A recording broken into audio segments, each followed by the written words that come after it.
નમસ્કાર ખેડૂત મિત્રો, ન્યૂઝરૂમ પાલિતાણા યુટ્યુબ ચેનલમાં તમારું સ્વાગત છે।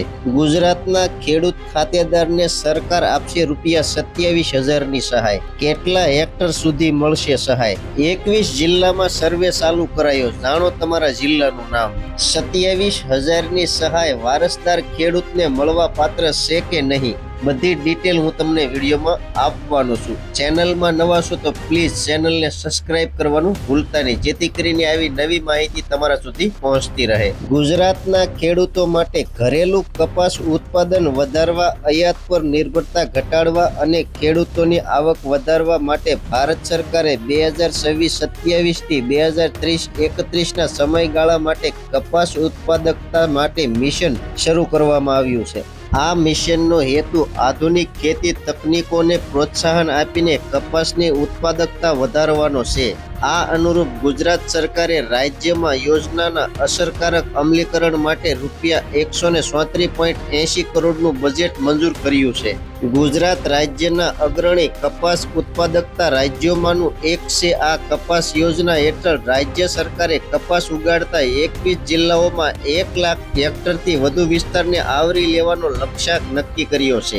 ગયા વર્ષે કચ્છ જિલ્લાના 77.760 હેક્ટરમાં કપાસનું વાવેતર થયું હતું, પરંતુ વરસાદની પેટર્નને કારણે આ વર્ષે અત્યાર સુધીમાં વાવણી ફક્ત 48,000 હેક્ટરથી વધુ મર્યાદિતમાં રહી છે। આ યોજનાનો લાભ મેળવવા માટે ખેડૂતોએ આઈ ખેડૂત પોર્ટલ દ્વારા ઓનલાઈન અરજી કરવાની રહેશે। અરજદારોએ નોંધણી કરાવવી જરૂરી છે અને તેમણે સરકાર દ્વારા માન્ય અથવા પ્રમાણિત બીટી કપાસના બીજનો ઉપયોગ કરવો જરૂરી છે। સરકારે 2 આધુનિક ખેતી તકનીકો અપનાવતા ખેડૂતોને નાણાકીય સહાય પૂરી પાડશે। સંકલિત પાક વ્યવસ્થાપન ICM હેઠળ 90x60 સેમીના અંતરે વાવણી કરનાર ખેડૂતોને પ્રતિ હેક્ટર ₹14,000 સુધીની ઇનપુટ સહાય મળશે। દરમિયાન ક્લોઝ સ્પેસિંગ ટેકનોલોજી CSC હેઠળ 90x30 સેન્ટીમીટરના અંતરે વાવણી કરશે તે ખેડૂતોને પ્રતિ હેક્ટર ₹27,000 સુધીની સહાય પૂરી પાડવામાં આવશે। કપાસ સહાય યોજનામાં ખેડૂત ખાતેદારને જ મળવા પાત્ર થશે, વારસદારના ખાતામાં એક પણ રૂપિયો મળવા પાત્ર થશે નહીં। બંને કિસ્સાઓમાં સહાય મહત્તમ 2 હેક્ટર વિસ્તાર સુધી મર્યાદિત રહેશે।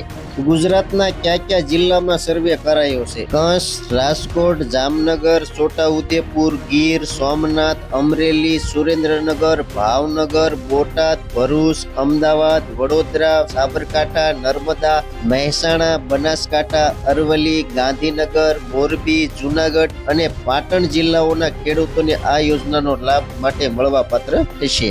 આ યોજનામાં લાભ લેવા માટે કયા ડોક્યુમેન્ટની જરૂર પડે છે? આધાર કાર્ડ, 7/12 અને 8A જમીનનો રેકોર્ડ, બેંક પાસબુક અથવા રદ કરાયેલ ચેકની નકલ અને આધાર સાથે જોડાયેલ સક્રિય મોબાઈલ નંબર। આ યોજના દ્વારા સરકારનો ઉદ્દેશ ખેડૂતોને આધુનિક ટેકનોલોજી અપનાવવા, ઉત્પાદન વધારવા અને કપાસની ખેતીને વધુ નફાકારક બનાવવા માટે પ્રોત્સાહિત કરવાનો છે। ખેડૂત મિત્રો, કપાસ સહાય યોજનામાં ખેડૂત ખાતેદારને ₹27,000ની સહાય મળશે, એ પણ વૈજ્ઞાનિક પદ્ધતિના આધાર મુજબ।